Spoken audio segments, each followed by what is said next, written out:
नमस्कार विद्यार्थियों, मैं doctor Sunita Kamal, SPC government college Ajmer, associate professor HOD in history department. देखिए बच्चों, मैंने आपके लिए जो पिछला वीडियो बनाया था उसी क्रम में मैं दूसरा वीडियो बनाने जा रही हूँ। वो था बौद्ध धर्म की शिक्षाएँ, और उसमें हमने शुरुआत की थी 4 आर्य सत्य से। वो 4 आर्य सत्य जो थे दुख समुदय, दुख निरोध और दुख निरोध मार्ग। उसी क्रम में मैं आगे बढ़ते हुए आपको बताना चाहूँगी कि जो चौथा आर्य सत्य था दुख निरोध मार्ग, वो दुख निरोध मार्ग कौन कौन से हैं, मतलब हम कौन से मार्गों को अपना करके दुखों को दूर कर सकते हैं। वैसे तो आपको बता ही दिया था मैंने, दुख का कारण क्या बताया था आपको। दुख का कारण है, मेनली दुख का कारण तृष्णा ही है, और वह तृष्णा ऐसी तृष्णा है जो हम और आप उससे बचने का उपाय ढूंढते रहते हैं पर बच नहीं पाते हैं। लेकिन महात्मा बुद्ध ने बताया कि तृष्णा से बचने के कौन कौन से उपाय हैं। अगर हम तृष्णा से बचेंगे तो हमारे को क्या होगा, दुखों का हम काफ़ी हद तक सामना कर पाएंगे। तो अब आप देखते हैं कि तृष्णा से बचने के लिए हमारे को वैसे मध्यम मार्ग अपनाना चाहिए। मध्यम मार्ग पर अगर हम लोग चलते हैं तो हम तृष्णा से बच सकते हैं। अब वो 8 मार्ग कौन कौन से हैं जिनसे हम दुखों को दूर कर सकते हैं, वो है अष्टांगिक मार्ग। अब आपके 4 नंबर का प्रश्न आएगा कि अष्टांगिक मार्ग 4 आर्य सत्य कौन से हैं, और चौथे आर्य सत्य में अष्टांगिक मार्ग 8 मार्ग कौन कौन से हैं। तो महात्मा बुद्ध ने बताया कि सांसारिक वस्तुओं को भोगने की तृष्णा या इच्छा ही मनुष्य के दुखों का कारण है। वो 8 मार्ग हैं सम्यक। अब आप देखिए, सम्यक दृष्टि, सम्यक का अर्थ होता है अच्छा। तो क्या है, पहला जो आर्य सत्य है वो है सम्यक दृष्टि। अगर हमारी दृष्टि अच्छी रहेगी, हम सत्य असत्य, पाप पुण्य, सदाचार दुराचार और सही क्या है गलत क्या है, इसमें अगर हम भेद कर पाएंगे तो हमारे को दुख का सामना नहीं करना पड़ेगा। तो कहते हैं, कहा भी गया है कि जैसी दृष्टि वैसी क्या होती, सृष्टि। ठीक है, तो पहला जो अष्टांगिक मार्ग हुआ वो हुआ सम्यक दृष्टि। दूसरा अष्टांगिक मार्ग है सम्यक संकल्प, मतलब कामना और हिंसा से मुक्त आत्म कल्याण का हम पक्का निश्चय कर लेते हैं, तो वो क्या कहलाता है, वो सम्यक संकल्प कहलाता है ना, डिटर्मिनेशन।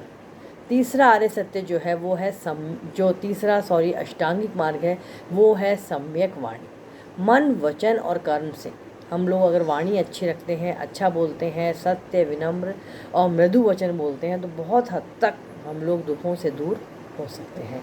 इसके बाद में चौथा आर्य सत्य है सम्यक कर्मार्थ, मतलब अगर हम लोग सब कर्मों में पवित्रता रखते हैं, सत्कर्म करते हैं, हिंसा द्रोह दुराचार से बचे रहते हैं, तो हमें दुख का सामना नहीं करना पड़ता है।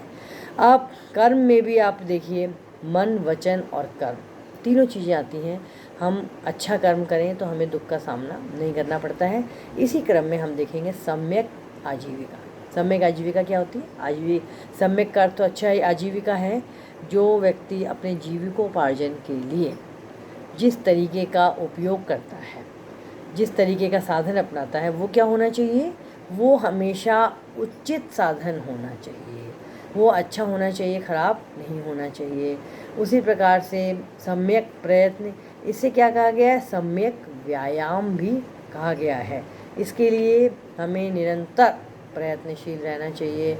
उसी प्रकार से 7वां है आपके सम्यक स्मृति, और सम्यक स्मृति में क्या है, स्मृति क्या होती है, मेमोरीज, मतलब हम हमेशा अगर अच्छी अच्छी बातें दिमाग में रखेंगे तो हम काफ़ी हद तक दुखों से बच सकते हैं। ठीक उसी प्रकार से है सम्यक समाधि, मतलब समाधि का अर्थ क्या होता है, चित्त की एकाग्रता। हम यदि चित्त की एकाग्रता रखेंगे तो हम बहुत हद तक हमारा कंसंट्रेशन सही रहेगा और हम दुखों से दूर हो जाएंगे। तो ये तो आपके 4 आर्य सत्य और अष्टांगिक मार्ग हुए। इसी क्रम में मैं आगे चलते हुए आपको बताना चाहूँगी, अगली जो बौद्ध धर्म की शिक्षा है वो है मध्यम मार्ग। बहुत हद तक मध्यम मार्ग, अष्टांगिक मार्ग जो है वो मध्यम मार्ग पर ही आधारित है। मध्यम मार्ग का अर्थ होता है बीच का रास्ता। जब हम अति पर नहीं चलेंगे, अति का हम त्याग कर देंगे और हम मध्यम मार्ग पर चलेंगे, तो हमारे को क्या है, बहुत हद तक हमें दुखों का सामना भी नहीं करना पड़ेगा। और उन्होंने यहाँ तक बताया, एक उदाहरण दिया, उन्होंने कहा कि वीणा के तारों को न ही तो इतना कसो कि वो टूट जाए, और न ही इतना ढीला छोड़ो कि उनमें से सूर्य ही नहीं निकल पाए। तो ये कौन सा रास्ता हुआ? अर्थात इसका अर्थ क्या हुआ? मध्यम मार्ग अपनाएंगे तो उसमें संगीत आएगा, तो वो बजेगा, और हम उनको इतना कस लेंगे या इतना ढीला छोड़ देंगे तो उसका उनका प्रयोग हम नहीं कर पाएंगे। उसी प्रकार से जो है वो मध्यम मार्ग जो है वो उसका उदाहरण है। और इसके अलावा उन्होंने जो 10 शील बताए थे वो भी क्या हैं? वो भी उनके आचरण के नियमों पर ही आधारित है। तो महात्मा बुद्ध ने यही बताया कि हर व्यक्ति को सत्य, अहिंसा, अस्तेय, ब्रह्मचर्य, अपरिग्रह, असमय भोजन का त्याग, असमय शैया का त्याग, है ना। तो इस प्रकार से अनायास वार्तालाप और इस प्रकार से कोमल शैया का त्याग करना, कंचन कामनी का त्याग करना, है ना, तो सुगंधित पदार्थों का त्याग करना और असमय खाते नहीं रहना। तो ये सब क्या है? ये 10 शील हैं। ये शील का अर्थ होता है आचरण के नियम। हम सब जब हम इनको मानेंगे तो हमें दुखों का सामना जो है वो कम से कम ही करना पड़ेगा। अब अगले वीडियो में हम लोग देखेंगे कि बौद्ध धर्म की शिक्षाएं और कौन कौन सी हैं। धन्यवाद।